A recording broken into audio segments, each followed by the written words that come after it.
the next education workforce is our way of beginning to think about who are educators, what are their roles, how do we bring teams around kids, how do we think about how we prepare those educators. So it is a very large way to think about the systems of our education workforce. How do we begin to shift from a one teacher, one classroom model to thinking about teams with distributed expertise? And when I think about it, I think about redesigning those systems so that we have better working conditions for our teachers that keep them in the profession because they are fulfilled. They're joyful in their learning. They are creating better outcomes for students, and they understand that they make a difference, not with all of the burdens that come with being in a one teacher, one classroom model, but bringing that full circle, a team surrounding children.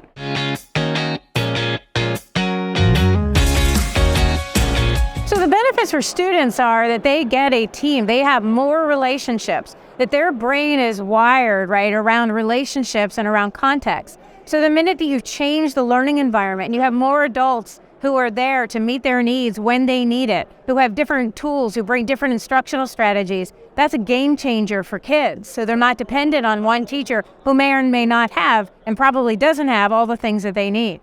Oftentimes, children feel like they're a number. And in a team-based model, they know that they are an individual person, a student that is working with other students and a team of teachers to make sure that their learning needs are being met and that they have an opportunity to build multiple relationships with the adults that are in their lives. For teachers, this is a way for them to not be isolated anymore. It also gives them a lot more flexibility, and it gives them the opportunity to work with other people, to be thinking with other people, and to gain other perspective and other learning at the same time.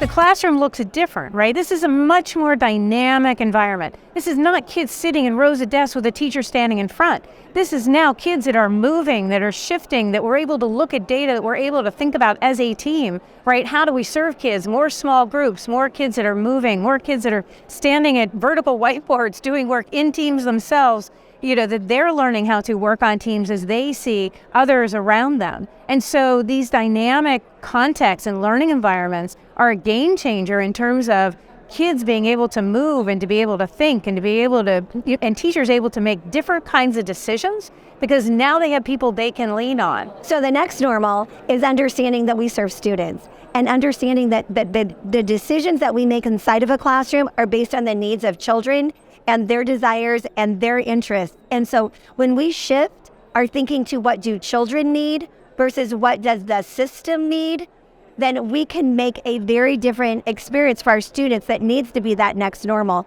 So instead of looking at children as academic machines, we're thinking about that whole child. What are all of the things that a child needs to do to be academically healthy? And that requires a team of people around them continuing to be their champions.